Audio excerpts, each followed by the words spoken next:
pusat kita Bapak Besri Rahmat, ya, Kepala Dukcapil Kepala Dukcapil Sumatera Barat.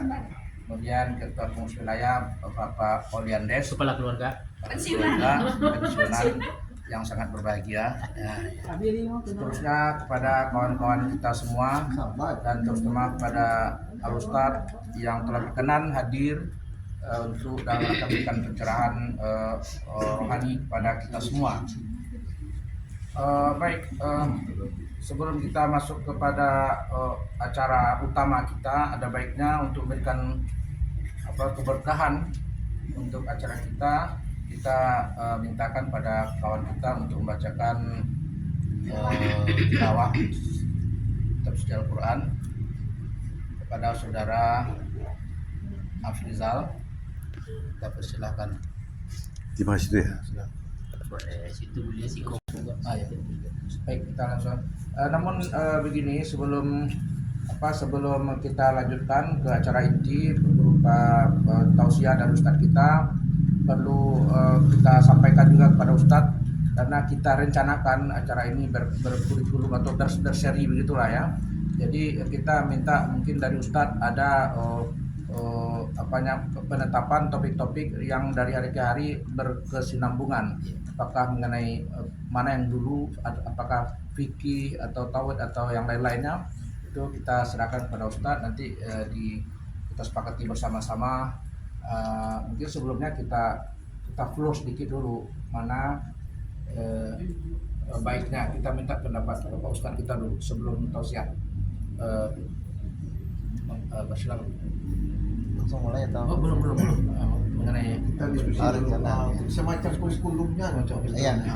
Yang sudah saya buat itu, pertama kita nanti akan mengenal Islam itu komponennya apa saja. Kalau kita kenal ada Islam syariah, ada akidah syariah dan ihsan atau tasawuf, tazkiyatun nafas. Kemudian kita satu-satu bahas dari mulai rukun Islam, komponennya apa saja, ada syahadat, kemudian apa urgensi syahadat, terus pembatal syahadat dan seterusnya. Dan masuk ke sholat, kita mulai dengan toharoh dulu, kemudian membahas tentang rukun-rukun sholat yang kita sering lupa atau salah mungkin dalam memahaminya, batal dan seterusnya. Berlanjut rukun Islam, rukun iman, dan sampai ihsan, apa itu ihsan dan seterusnya. Jadi ada runutannya. Tapi tidak nutup kemungkinan juga kalau ada dari Bapak Ibu pertanyaan yang tidak sesuai bahasan juga nggak apa-apa. Misal ada permasalahan atau menemukan satu hal yang meragukan, yang bertanya masalah rumah tangga misalnya, di luar topik itu nggak apa-apa, silakan. Karena mau begitu Mudah-mudahan nanti ada nanti beliau bantu jawab. Ya mudah-mudahan menjadi hikmah untuk semua kan bisa. Satu untuk semua nih ya. Satu untuk semua. Tangga kita lagi main. Itu ya Ustadz. Ya terima kasih dari apa yang disampaikan Ustadz tadi. Saya kalau boleh menyimpulkan bahwa kita sepertinya harus kembali ke dasar kita, ya, ke dasar mulai dari syahadat ya, mulai seorang muslim mukmin itu muslim ya, dimulai dengan syahadat, lalu selanjutnya sholat, rukun Islam, lalu rukun iman. Kita akan bahas secara berkesinambungan gitu ya Ustaz ya. Mungkin dapat kita studi bersama ya. Mungkin selama ini kita melaksanakan yang wajib, sholat kita telah laksanakan terus. Mana tahu kita telah terlena dengan sesuatu yang keliru kita laksanakan selama ini. Oleh karena itu perlu kita melakukan koreksi terhadap apa yang telah kita lakukan selama ini, supaya kedepannya ibadah kita terutama yang wajib ini betul-betul sempurna gitu ya, sesuai dengan tuntunan Rasulullah SAW. Jadi itu kira-kira rangkuman dari saya. Mungkin nanti bab awalnya, topik awalnya berdua nanti Ustadz aja yang menetapkan gitu ya. Terima kasih. Baik, selanjutnya karena sudah kita sepakati itu kurikulum kita lanjutkan kepada yang selanjutnya itu tausiah dari Ustadz untuk kita semua. Kita persilakan, waktu cukup panjang ini, mungkin kita nanti ditutup dengan sholat maghrib berjamaah mudah-mudahan ya. Putih bersih, rambut hitam legam, dan gak ada yang kenal di antara kami seorang pun, kata Sayyidina Umar. Pasti orang ini sesuatu sosok yang luar biasa gitu ya. Kemudian fajalasa ila Rasulullah SAW, beliau duduk menemui Rasul. Fa'asnada rukbatahi ila rukbatahi, mendempetkan lututnya kepada lutut Rasul. Wa wada'a yadaihi ala fakhidaihi, meletakkan kedua telapak tangan di atas pahanya Rasulullah, dan dia bertanya, ya Muhammad, wahai Muhammad Rasulullah, akhbirni anil Islam, kasih tahu saya apa itu Islam. Nah, jadi ini orang ibaratnya asing, jauh datangnya, kemudian bertanya kepada Rasulullah apa itu Islam. Dengan sederhana Rasulullah menjelaskan, al-Islamu, Islam itu adalah antashhada alla ilaha illallah wa anna Muhammadan abduhu wa rasuluh. Engkau bersyahadat, bersaksi, mengikrarkan bahwa tiada Tuhan selain Allah dan bahwa Muhammad Rasulullah. Wa tuqimas shalah, engkau mendirikan salat. Wa tu'tiyaz zakah, menunaikan zakat. Wa tasuma Ramadan, berpuasa Ramadan. Wa tahujjal baita in istata'ta ilaihi sabila. Kemudian engkau berhaji ke Baitullah kalau engkau mampu menempuh jalannya. Kalau kini ada info besok haji pakai kapal cruise tuh Bapak Ibu ya. Ada kapal layar, kapal mewah ya, kapal pesiar. Nah, ada wacana dari Menteri Agama ya. 2 balik hari Bu. Lihat lo perjalanan sekali dari Indonesia sampai Jeddah. 2 balik hari. Pulang 2 balik hari loh. Sebulan. Yang berdinas tidak bisa Pak. Panjang cutinya. Di sini sampai puluh hari loh kan. Jadi panjang cuti, tidak bisa ya. Lebih murah kosnya Ustaz. Selisihnya tidak sampai 5 juta Pak. Dengan pesawat. Dengan pesawat. Itu jenis Ustaz. Acak pesawat. Iya, kalau itu ada pesawat. Iya. Unggulannya Entahlah. Untuk apa memperbanyak kuota kayaknya. Oh. Iya, terus di sini di kapal tuh banyak loh hiburan, juga ada kasino tuh. Hilang palu. Nggak jadi orang pergi haji. Ya Allah, alam bisawab ya. Kita doakan yang terbaik saja. Nah, kata Nabi, Islam itu yang kelima tadi, engkau pergi haji kalau mampu menempuh jalannya. Lantas orang asing tadi bilang, sodakta, engkau benar wahai Muhammad. Umar bingung, kok ini orang asing bertanya ya. Yas'aluhu wa yusaddiquh, dia bertanya tapi kok dia membenarkan. Harusnya kan orang bertanya dia nggak membenarkan tapi mengamini gitu ya. Engkau benar Muhammad gitu. Lantas orang ini nanya pertanyaan kedua, wa akhbirni anil iman. Kalau gitu yang kedua, infokan tentang iman. Al imanu, kata Nabi, iman itu adalah antuk minabillah, engkau beriman kepada Allah, meyakini Allah, wa malaikatihi, malaikatnya, wa kutubihi, kitab-kitab suci Allah, wa rusulihi, rasul-rasul Allah, wal yaumil akhiri, hari akhir. Lantas yang keenam apa? Dikuatkan lagi, wa tu'mina bil qadri khairihi wa syarrihi. Engkau beriman, engkau meyakini akan adanya takdir baik dan takdir buruk. Ya. Jadi qada dan qadar itu bukan baik dan buruk Bapak Ibu. Baik dan buruk itu khairihi wa syarrihi, itu artinya baik dan buruk. Bedanya qada dengan qadar, kalau qada itu adalah ketetapan yang sifatnya final. Waalaikumsalam warahmatullahi wabarakatuh. Ya. Kok di siku ada makanan, Pak? Di sini jauh. Kok contoh, Ben?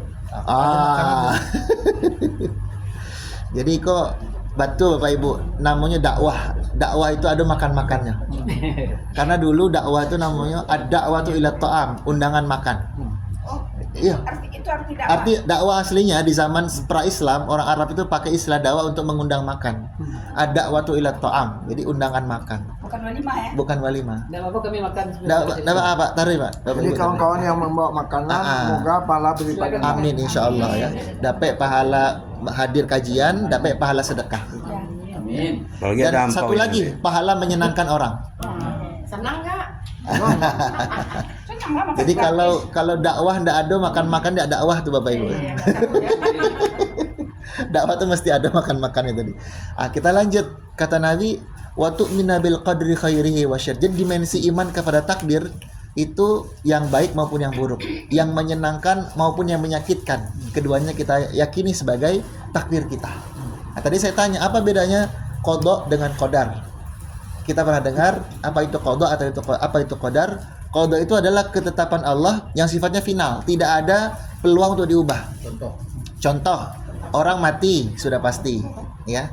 Tapi teknis matinya itu bisa diubah. Namanya qadar. Maksudnya? Ya, cara mati itu bisa milih. Ada satu riwayat menyebutkan begini. Yuhsyarul mar'u ala ma mata alaih.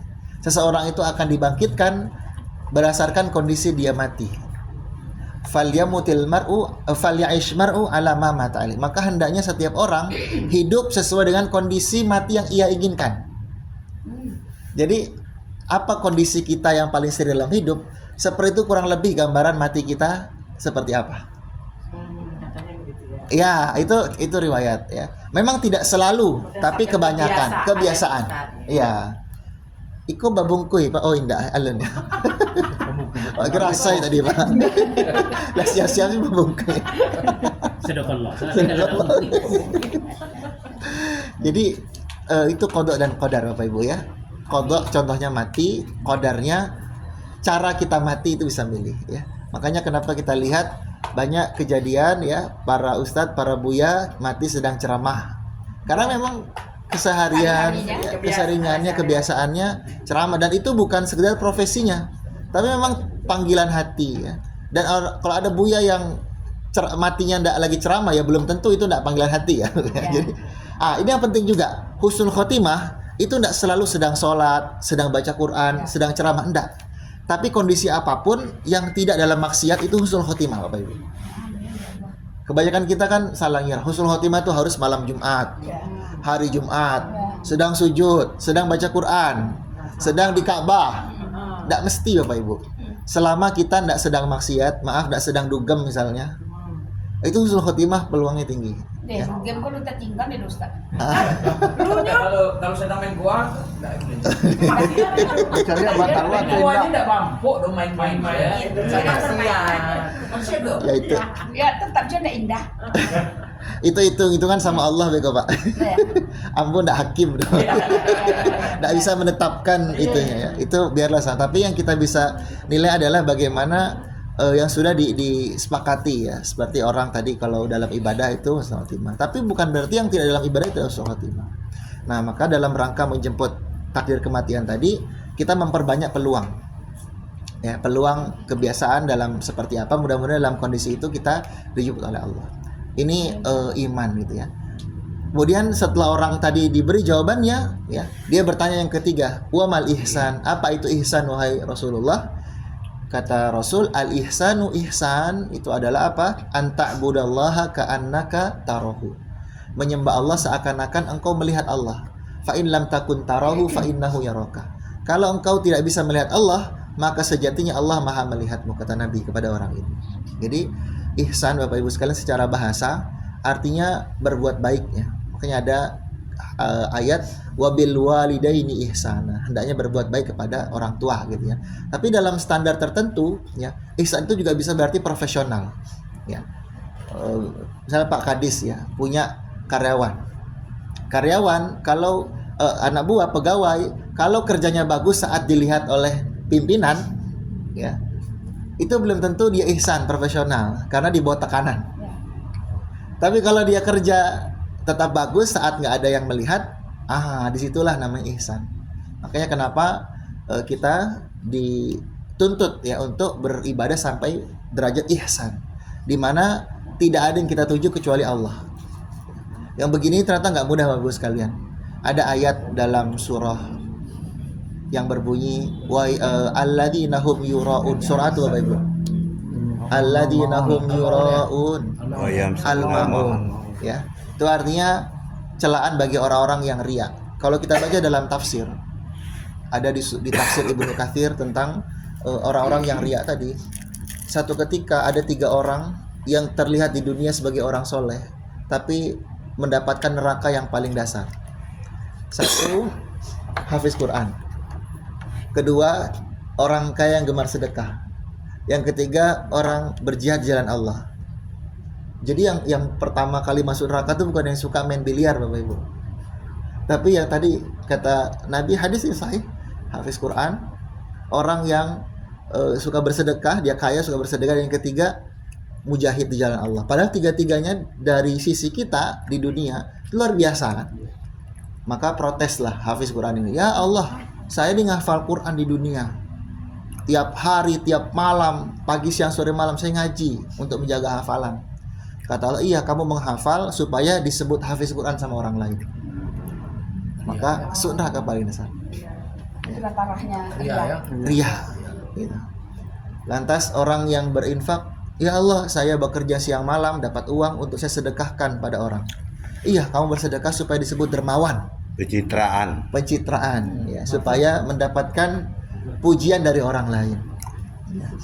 Iko yang Tapi udah banyak sekarang Ustaz. apa tuh? Semuanya pencitraan semua. Semua dia semua pamer. Semua lah. Oh, Dah, ukurannya Iya. Semua. Entar dulu Pak, cece Pak ya. Sabar dulu Pak, sabar. Dan yang ketiga orang yang Hilang berjalan kesadaran Allah Ustaz ya, ya. padahal dia habis hartanya, hilang nyawanya, tapi kok dimasukkan ke neraka, dia protes. Kata Allah apa? Karena engkau berjihad supaya disebut baga, pemberani. Ya. Maka yang tiga-tiga ini masuk menjadikan profil tiga orang tadi sebagai refleksi ya, cermin buat diri kita. Siapalah kita? Hafal Quran indah, sedekah siang dan malam juga ya pernah tapi tidak seberapa gitu.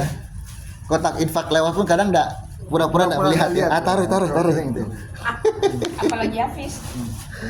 Apalagi mujahid jalan Allah, apalagi kan ya, mengorbankan harta nggak mampu, apalagi nyawa. Ya. Di dalam Al-Quran ya, orang berjihad itu pasti amwalihim wa anfusihim, harta dulu baru nyawa. Kalau orang yang nggak bisa menyerahkan hartanya, dia akan sulit menyerahkan nyawanya. Ya. Jadi tingkatan mujahid itu sebetulnya udah paling tinggi itu dari setiap amal gitu ya. Tapi tetap tidak lepas dari riya ya. Maka apalagi diri kita ya, yang berjihad tak mungkin berjihad ya. Kelihatannya karena negara kita aman gitu kan. Peluang jihad sedikit, kecil. Berinfak, bersedekah pun jarang, hafal Quran tidak gitu ya. Maka ini jadikan sebagai cerminan ya. Orang yang begitu saja terancam, apalagi kita. Ya. Nah, kembali ke tadi, inilah pentingnya ihsan. Kita berbuat memang karena Allah, untuk Allah, dan tergerak, terdorong oleh Allah Subhanahu wa taala, tidak untuk yang lain. Maka Ustadz yang satu duanya tadi apa Ustadz? Apa Apa, Bu? itu Islam? Islam, iman, Iman. ihsan yang ketiga. Cetar lah. Cetar lah. Ada Tapi nanti nanti- YouTube-nya ada. Ya. Tapi nanti detailnya kita bahas setelah ini, masih gambaran umum saja Pak Ibu ya. Ini Ibarat kalau pengantarnya, pengantar. Kalau materi kuliah itu masih pengantar dulu Ini atau masih di halaman matrikulasi, baru. matrikulasi dulu. Operasi dulu Ustadz, ya. kita bikin link ke CRD bisa? Oh, Link CRD. Link Kita cari. bikin. link apa Zoom bisa. Biar kawan-kawan juga bisa ikutin. Iya nanti coba. Kapan buatnya sekarang? Enggak, Tak aja gini. CRD bisa. Nah, lanjut ya, Ke Ustaz. Ya. depan. Kalau lihat Ibu Ayis 10 menit. Ya. Benar-benar. 10 menit lagi berarti. Ya, 10 menit lagi. Zaman Rasul 1400 tahun yang lalu dengan kiamat sudah segini. Ternyata zaman kita sudah lebih dari 1400 tahun masih juga belum terjadi kan? Berarti dekat ini belum tentu, jaraknya 10 tahun, 20 tahun, bahkan 100 tahun belum tentu. Jadi kita nggak perlu bertanya-tanya tentang kapan datangnya kiamat. Ya. Bahkan dalam riwayat yang lain ketika sahabat bertanya, "Ya Rasul, kapan datangnya kiamat?" Rasul bertanya balik, "Wa ma'adattalah, apa yang engkau siapkan untuk menyambutnya?" Nanti kita bahas lebih detail lagi. Lantas orang tadi tidak mendapat jawaban yang memuaskan, dia bertanya balik, "Fa akhbirni an amaratiha." Maka kabarkan kalau gitu ciri-cirinya deh, ciri-ciri kiamat. Apa ciri-cirinya, tanda-tandanya? Kata Nabi yang pertama, antalidal amatu rabbataha. Seorang wanita melahirkan tuannya. Ya. Ini punya dua makna. Kalau zaman dulu, amah itu artinya budak perempuan, melahirkan tuannya artinya dia budak perempuan diperisti oleh orang yang merdeka, sehingga anaknya merdeka, ibunya tetap budak. Dulu zaman ada perbudakan Bapak Ibu. Jadi ya dulu ada perbudakan, sekarang nggak ada. Statusnya kalau budak wanita dinikahi oleh orang merdeka, punya anak, anaknya ikut bapaknya, nggak ikut ibunya. Begitu. Ibunya tetap jadi budak sampai dia dibebaskan. dimerdekakan. Kenapa bisa terjadi itu? Karena orang merdeka modalnya kurang menikahi orang merdeka. Maka dia menikahi budak yang maharnya setengahnya. Itu zaman dulu. Nggak ada kini Pak budak-budak itu Pak. Ya ada budak Sunda. Ya ada budaknya Sunda, budak letik ya. Jadi lah bisa Pak. Tidak bisa lah Pak. Susah. Sabab beko di surga Pak. Kemudian nambah nak Ustaz. Bisa. Syarat dan ketentuan berlaku. Ada budak peka. Ya, sebudaknya ada. Nah, ini apa? Mana yang kedua, ya, ciri kiamat seorang wanita melahirkan tuannya adalah banyaknya anak-anak durhaka sama orang tua. Orang tua patuh kepada anak. Orang tua patuh pada anak. Orang tua diperintah-perintah. Tanya balik diri sendiri. Ada nggak diperintah sama anak? Kalau di sini sepertinya enggak. Ini kan ibu-ibu, bapak-bapak, ibu-ibu mendidik anak ala VOC kan? Kami kan ganas kan. Ganas ya. Kalau orang tua kini, apa, Ustaz? iya takut sama anak. Tega. Nah, ya. Payah lu di negara hukum kadang-kadang memenangkan anak pada orang tua. Salah. Iya, jadi anak-anak tuh di berangan hak asasi manusia loh. Asasi manusia. Dilaporkan loh. Sedang guru sudah banyak dilaporkan. Jadi memang sama Susah ya. saya baik sama Ustaz Selamat ngadu. Dulu tadi kiamat. Kiamat Ini kan kita bicara amaratus saah, tanda-tanda kiamat, ya. Lantas ciri yang kedua kata Nabi, wa antaral hufatal uratal alata ri'asai yatatawana fil bunyan. Kamu akan lihat orang-orang kaum-kaum yang dia tadinya nggak pakai baju, nggak punya sendal, tempat tinggalnya pindah-pindah nomaden di tenda-tenda, mereka piara kambing ya, mengembala, kemudian berlomba-lomba meninggikan bangunan. Ulama hari ini membaca tanda-tanda ini dan dilekatkan konteksnya ini orang Uni Emirat Arab. Orang Uni Emirat Arab dulu Bapak sekalian, mereka dikenal sebagai baduinya Arab. Jadi kalau bicara badui, orang Arab asli yang berpindah-pindah, tidak beretika, itu kebanyakan tinggal di daerah Uni Emirat Arab sekarang. Ya. Mereka nggak pakai baju, ya, nggak pakai alas kaki. Yu'allimukum dinakum. Dia datang menemui kita, mengajarkan kita tentang agama kita. Jadi ternyata malaikat Jibril pernah datang menjumpai Rasul dan para sahabat dalam wujud manusia yang tampan, Bapak Ibu. dan tidak lusuh. Tidak lusuh ya, bajunya putih bersih, rambutnya hitam legam. Jadi ciri-ciri orang ganteng dari zaman dulu itu memang rambutnya hitam. Bersih. Kalau putih aja Yang putih lama. Kalau ada orang ganteng tuh ada kaitannya ke malaikat. Iya. Nah, sensasi dia. Yang putih-putih itu sudah masuk dunia putih, Pak. Kajinya beda lagi. Nanti boleh dilihat ada surah Hud ayat 112. Ya, ketika Nabi mengadu kepada para sahabat curhat ya, bahwa beliau mulai beruban. Kenapa? Karena dapat perintah istiqomah. Jadi orang yang rambutnya putih itu sudah istiqomah tandanya. Amin. Udah pembersihan. Cacat ya. Nah, iya ini heran kenapa kok malaikat digambarkan sebagai sosok yang Banteng. iya, bukan gantengnya itu ciri-ciri rambut hitam legam, Pak. Padahal kalau kita melihat sekarang orang ganteng itu orang barat, Bapak Ibu, ya kan? Yang rambutnya warna-warni gitu kan. Tata Hud ayat berapa tadi Ustaz? 112. Ya, fastaqim kama umirta wa man taba ma'aka wa la tadurru. Ternyata hitam legam gitu, ciri orang Indonesia kan rambut hitam. Ya. Jadi orang Indonesia ini aslinya ganteng. Seharusnya memang begitu di informasinya. Cuma salah informasinya itu. Apa tuh, Pak? Aku salah. Masalah informasi. Bilang ganteng kok nggak mau? Enggak, maksudnya itu masa kita menyembah ke barat-baratan aja. Kita ini udah ganteng-ganteng semuanya itu. Masuk Pak Karena Ustaz. kecewa. Jerman Timur, Pak. Juga benda. Jerman Timur apa, Pak? Kok ada bulat? Nah, ya lanjut Ustaz. baik. Yang menarik para ulama kemudian menggarisbawahi hadis ini ya. Ada bagian yang bisa diambil sebagai pelajaran. Yang pertama di antara adab belajar ya, datang majelis kajian ya, itu tahsinus thiyab wal hay'ah. Pakai baju yang paling bagus. Jadi kalau Bapak Ibu hari ini warna-warni ya, gagah-gagah ya, itu sudah sunnah itu ya. Memang datang majelis, datang kajian ke masjid memang pakai baju yang bagus, Wanginya enggak pernah. wangi. Seperti tadi malaikat Jibril ingin menunjukkan bajunya putih bersih ya, mulus tanpa ada bekas-bekas noda perjalanan. Ya. Dan ini juga bagian dari adab, tidak hanya orang yang belajar, orang yang mengajar pun juga mesti tampil dengan tampilan yang indah gitu ya. Jadi kalau ada Buya, Ustadz pakai baju yang bagus, agak mahal stek, jangan dikomentari gitu ya. Berusaha mengejar tadi sunnah gitu. Tapi kalau berutang Pak Ustaz, Jangan lain. Curhat kamu. Itu kan case maaf ya. alhamdulillah. Bekas-bekas pejuang Tanah Abang. Nah, Lia aku rancak surang punya baju. Alhamdulillah. Mudah-mudahan bisa dapat Pak Ustaz. Ada ciri-ciri kemerdekaan. Baru pulang haji Pak Ustaz. Lah haji. Ya kan? Masih ada wow-wow makan. Indah, tanya haji ke Amin. Mekah Karbala kok. Amin ya Allah. Ya, baik. Itu kan doa yang baik ya Pak Ustaz. Ya. Cara yang baik itu adalah doa. Baik. Lanjut Pak Ustaz. Ya, nah ini Awak makan tadi Pak Ustaz. bagian daripada adab ya, etika.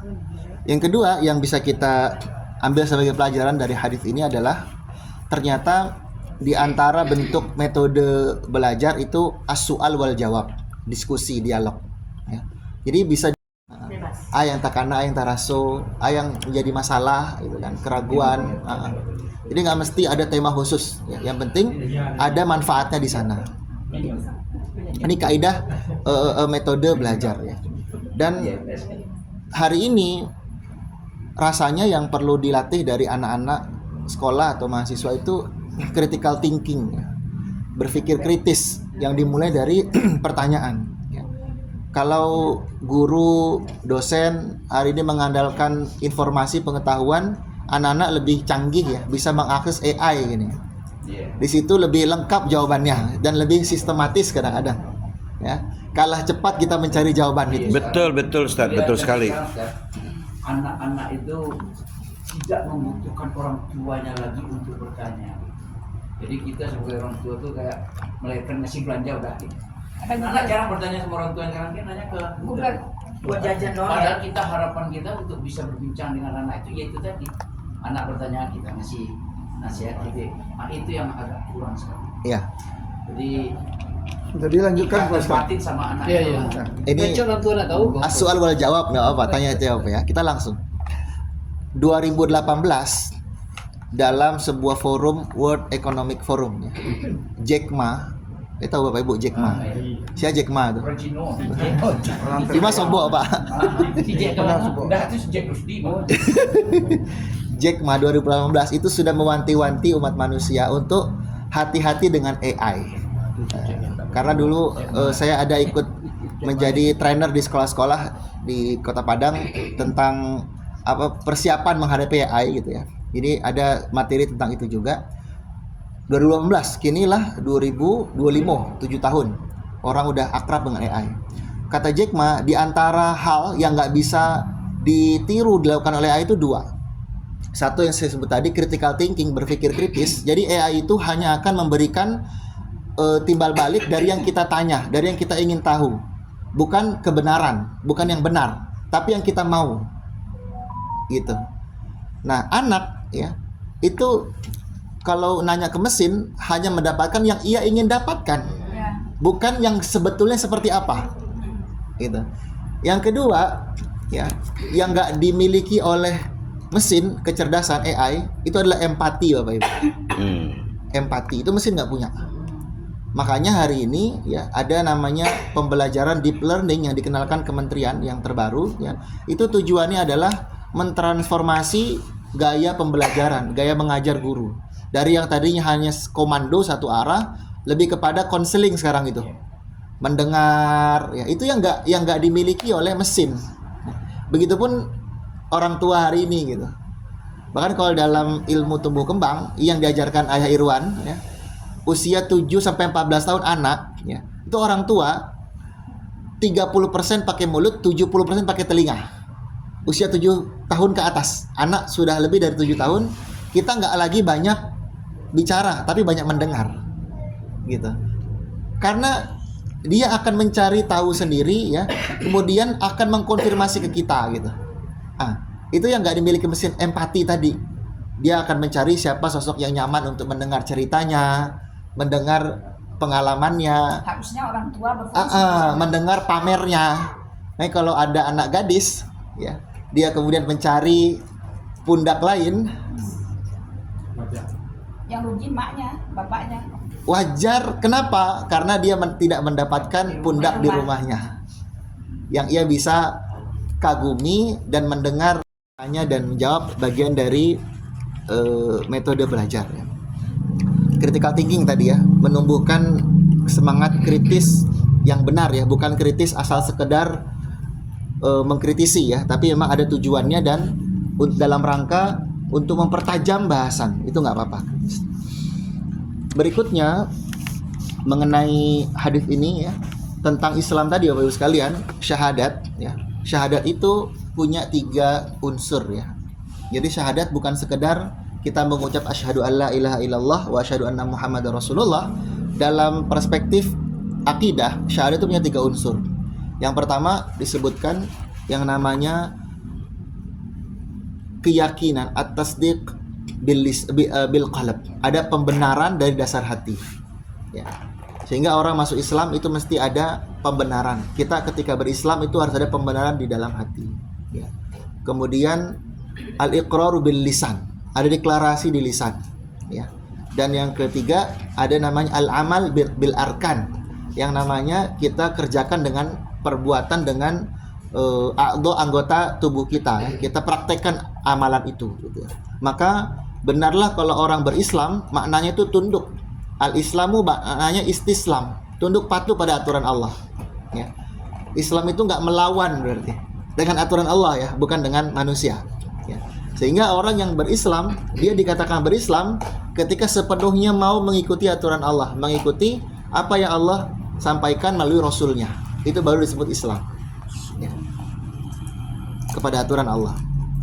Nah, maka kemudian dibuatlah yang namanya pilar Islam itu ada 5. Ada syahadat, ada sholat. Yang menarik, bahasa sholat itu watuqimas sholah. Kita mungkin pernah dengar kaji di masjid ya. Mendirikan sholat maknanya menerapkan nilai-nilai sholat dalam kehidupan. Nah, ini kurang paham bahasa Arab berarti. Kenapa dipakai aqama yuqimu yang artinya menegakkan ya? Dalam bahasa Arab kalau ada kata kerja atau perbuatan, kemudian dia dilekatkan dengan kata menegakkan, itu maknanya menyeriusi. Ya. Berarti yang diinginkan oleh Rasul kita umat Islam, sholat itu dengan serius. Serius itu punya 3 ciri-ciri. Yang pertama diilmui ketika pelaksanaan, kemudian eksekusi dengan hati-hati, dan yang ketiga dievaluasi agar lebih baik lagi. Ya. Saya tanya Bapak Ibu di sini, adakah yang masih mengulang-ulang kaji atau membaca-baca tentang fikih sholat? Ada. Kalau ada, berarti benar. Sudah benar. Kenapa? Karena perkara sholat itu nggak ada selesai belajarnya Bapak Ibu. Benar. Contoh, rukun sholat diantaranya adalah takbiratul ihram. Ini saya ambil contoh. Takbiratul ihram itu rukun. Yang namanya rukun, gugur satu, sholatnya nggak sah. Harus ulang lagi sholatnya. Nggak bisa diulang rukunnya, tapi sholatnya diulang. Pertanyaan saya, takbiratul ihram itu saat kita begini, ya, atau saat kita mengucap Allahu Akbar? Yang mana? Sampai gini. Allahu Akbar. Allahu Akbar. Allahu Akbar Serentak, bacaannya. Kebanyakan mah serentak. Perlakuannya. Ya Allahu Akbar. Allahu Akbar. Iya. Bisa niat, bisa niat. Apa itu masalah khilafiyah Ustaz? Nggak khilaf Pak, nggak ada khilaf ya. Ini ingin meluruskan yang terjadi di masyarakat ya. Takbiratul ihram itu rukun qauli, rukun yang sifatnya ucapan. Ya. Jadi takbiratul ihram adalah ucapan kita. Lihat orang sholat Allahu Akbar langsung begini kan. Bahkan jangankan nggak angkat tangan, nggak sedekah pun sah. Bukan sekedar Syiah Bapak Ibu, Syiah memang begini. Tapi mazhab Maliki, kalau Bapak Ibu nanti jalan-jalan ke Maroko ya, Casablanca, Aljazair, nyebrang ke Spanyol, itu orang kalau sholat begini tangannya, lurus, ya karena mazhab Maliki ada riwayatnya, ada dalilnya, gitu ya. Kenapa ini perlu? Sebab jangan sampai rukun qauli, ucapan Allahu Akbar tidak kita kerjakan, yang mana berakibat ya implikasinya sholatnya khawatir nggak sah, gitu. Maka dalam keadaan makmum pun kita tetap membaca Allahu Akbar sekalipun pelan, hanya kita sendiri yang mendengar. Ini contoh. Makanya kenapa sholat itu perlu diseriusi ya. Dari pelaksanaan diilmui terus, kemudian pengerjaan eksekusinya itu diseriusi, dilakukan hati-hati, teliti, dan yang ketiga paskanya itu dievaluasi. Ada yang kurang, kita benahi dan seterusnya. Itu makna dari tuqimas shalah, mengerjakan sholat secara serius. Terus kemudian watu tiyaz zakah, menunaikan zakat. Kenapa pakai kata atayuti? Atayuti itu secara bahasa artinya mendatangkan, Bapak Ibu. Ya. Karena zakat itu mesti diusahakan. Termasuk sedekah. Zakat itu kan ada ya, sedekah itu ada yang wajib, ada yang sunnah. Ya. Yang wajib zakat namanya. Ya. Kalau kita punya harta di atas 85 gram emas, ya, apa saja bisa uang cash, ya, yang di tangan uang kertas, tabungan, ya, rekening, deposito, kemudian kalau ada yang nyimpan saham, ya, reksadana, sukuk, gitu ya, maupun logam mulia, itu semua masuk dalam kategori harta. Kalau perhiasan Ustaz? Nah, terus saya selesaikan dulu Bu ya. Termasuk kategori harta yang kalau sudah totalnya melebihi 85 gram emas harus dikeluarkan 2,5% setiap tahun. Kalau perhiasan bagaimana? Para ulama ya, mayoritas ulama kontemporer, ulama muasirin sepakat perhiasan tidak masuk kategori harta yang dizakati. Kenapa? Satu, karena dia secara nilai terus berkurang. Ya kan? Perhiasan itu terus berkurang nilainya. Karena dia nggak emas murni, campuran, kecuali yang emas murni ya. Yang kedua, fungsinya bukan untuk sebagai harta kekayaan, tapi untuk kita gunakan perhiasan, bukan buat nabung ya, atau menjaga nilai dari uang itu, gitu ya. Makanya perhiasan tidak masuk kategori harta yang kita jaga nilainya atau yang kita tabung untuk dilipat gandakan, dan ini nggak masuk kategori yang dizakatkan, gitu. Nah, sekali lagi, kenapa Allah dan Rasulnya pakai kata-kata mendatangkan zakat ya, untuk menunjukkan bahwa mengeluarkan harta itu perlu diupayakan ya. Nggak mudah kadang-kadang, tapi mesti dikeluarkan gitu ya. Kalau zakat yang wajib ya. Sedekah, nah sedekah ini nggak ada batasnya Bapak Ibu ya. Mau sedekah sekian persen itu boleh ya. Kalau para sahabat Nabi SAW, misalnya Abdurrahman bin Auf, orang paling kaya di kalangan para sahabat, yang dalam satu riwayat ketika beliau meninggal itu meninggalkan hartanya kurang lebih 20 triliun ya, ada yang menyebutkan itu, ada yang menyebutkan kurang dari itu, 18, 10 dan seterusnya, tapi lebih dari 5 triliun ya kalau dikonversi ke uang hari ini. Kekayaannya Zubair bin Abdurrahman bin Auf, Abdurrahman punya trik. Setiap kali dia dapat harta, dia bagi jadi 3. Sepertiga konsumsi, sepertiga donasi, sepertiga lagi infak. Jadi seluruh orang Mekah dipersaudarakan oleh Rasulullah dengan orang Madinah. Said ini orangnya elok Bapak Ibu ya. Wahai Abdurrahman, saya punya sekian toko, kedai. Yang mana yang kamu suka, bidang apa, saya akan berikan sama kamu. Kalau bahasa sekarang, ayo kita ke notaris, saya serahkan ke kamu. Terus bilang lagi, saya punya sekian istri. Mana yang paling kamu sukai, saya ceraikan. Ketika sudah selesai iddahnya, silakan kamu nikahi. Ini orang dulu, maaf ya. Nggak orang kini. Bisa kini itu doa. Said ini saudaranya Abdurrahman yang dipersaudarakan di Madinah oleh Rasulullah. Saking eloknya orang ini ya, demi ingin bersaudara yang ya lebih dari konco, ini bersaudara betul dalam Islam. Tapi ini kan orang dulu, Bu, bukan orang sekarang. Budayanya beda. Dan camelo Kalau orang sekarang mau juga punya. Istrinya itu dikasihkan setelah dicerai. Setelah dicerai. Bukan waktu jadi istrinya. Enggak. Ya istrinya banyak. Karena baik dicerai.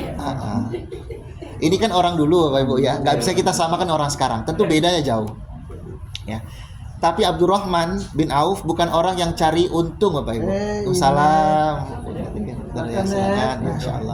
Bukan orang yang memanfaatkan kawan. Kata dia apa? Nggak usah, saya nggak perlu itu. Terlambat di sini. Lambat ke depan. Tunjukkan saja kepada saya di mana pasar, ya saya akan berusaha sendiri. Ini Abdurrahman bin Auf. Sahabatnya, saudaranya elok, beliau pun lebih elok lagi. Nggak aji mumpung ya. Nggak memanfaatkan kawan. Nggak menggunting dalam lipatan. Wah. Nggak begitu. Ambil sekali rumah. Kalau mau kasih. Kok awak bu, ya? Yang sebut namu, aduh tuh. Rekaman gue ya. Live di YouTube. Masuk YouTube. Serunya Cap. Ya. Kalau awak kini Bapak Ibu ya, nggak ada leh. Nampak Ambil saya lanjut. nampak aja tuh awak Pak Amal. Masya Allah. Nah itu Abdurrahman bin Auf ya. Maka kembali ke tadi makna zakat itu adalah diusahakan ya. Bersedekah itu diusahakan ya. Karena di antara perkara yang saat kita berada di alam kubur dia akan menguatkan kita adalah amal-amal kita yang kita kasih ke orang ya. Makanya jaminan Nabi, mana qasat mal min sedekah, tidaklah harta itu akan berkurang karena sedekah ya. Bal yazdad tapi akan bertambah secara hakikat karena nggak pernah berkurang seperti itu. Jadi kita usahakan Bapak sekalian ada sekian harta yang kita alokasikan untuk investasi akhirat kita ya. Ma'akalta, apa yang kita makan, fa'ablahit, akan habis ya. Wa ma labista fa'afnait, yang kita pakai akan lapuk. Wa ma tasaddaqta fa'abqait, tapi yang kita donasikan itu akan kekal ya, menjadi tabungan akhirat. Ini bagian dari zakat. Yang ketiga puasa. Saya kira kalau puasa sudah banyak kajiannya ya. Ini insya Allah nanti di momennya kita akan bahas lebih jauh gitu ya. Yang kelima ya terkait dengan haji. Ini hari ini kita bahas rukun Islam tentang haji. Bapak yang Allah muliakan, haji itu wajib bagi yang mampu, kan gitu saja gitu ya. Bagi yang nggak mampu maka gugur kewajibannya ya. Bisa menggantinya dengan umroh saja gitu ya, atau memang nggak perlu kalau masih ada hajat kebutuhan ya. Bahkan kalau kata para ulama ya yang membahas tentang haji secara khusus, haji itu nggak perlu diusahakan sampai nabung mati-matian, nggak perlu ya. Artinya begini, kita kerja, kita usaha, tiba-tiba terkumpul uang untuk pergi haji, itulah artinya kita mampu gitu. Bukan yang kita tabung secara khusus mati misalnya. Nah di saat itulah kita wajib haji gitu. Nah ini agar apa? Agar syariat itu tidak menjadi beban, tidak menjadi problem bagi orang yang menjalankannya ya. Dan memang hanya di Indonesia saja haji itu menjadi kebanggaan. Padahal rukun Islam ya. Kalau jadi kebanggaan semua ibadah ya, ada Pak Salat ya, ada Pak Zakat, ada Pak Puasa. Kalau kita lihat lacak sejarahnya haji itu dulu, Bapak Ibu dulu ya, itu kan menjadi cap bagi orang Belanda untuk menandai orang Indonesia yang saat pulang haji dia membawa ide pembaharuan. Kalau dulu orang haji nggak selesai 40 hari pulang Bapak Ibu, tapi sampai bertahun-tahun ya. Bahkan ulama kita, ulama asli Minangkabau ya, Syekh Ahmad Khatib Al-Minangkabawi yang namanya Menjina Masjid Raya gini, itu nggak pulang-pulang sampai beranak pinak. Hajinya beliau belajar di Mekah sampai jadi ulama besar, Imam Masjidil Haram. Dulu ada visa, Ustaz. Dulu ada visa. Itu Waalaikumsalam warahmatullahi. Ya, itulah kenapa ketika orang pulang haji, Belanda mencurigai Bapak Ibu. Ini orang membawa ilmu dari Mekah, khawatir memberontak kerajaan Belanda. Makanya dikasih ciri Iko Pak Haji namanya. Itu zaman dulu tuh. Sebenarnya ini tip X atau mah? Tip X.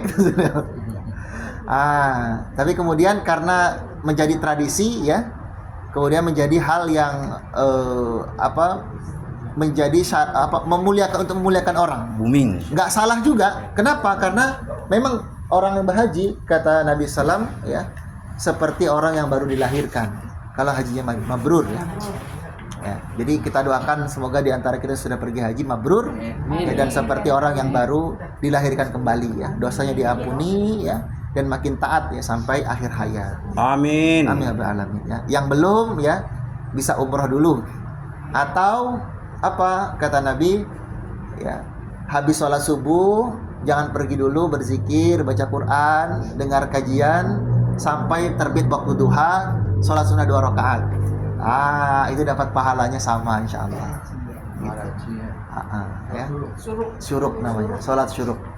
Jadi Bapak Ibu yang panjang ya cita-citanya ya dan belum kesampaian, jangan juga tinggalkan tadi sholat syuruk. Yang rindu Baitullah juga tetap sholat syuruk ya, seperti itu.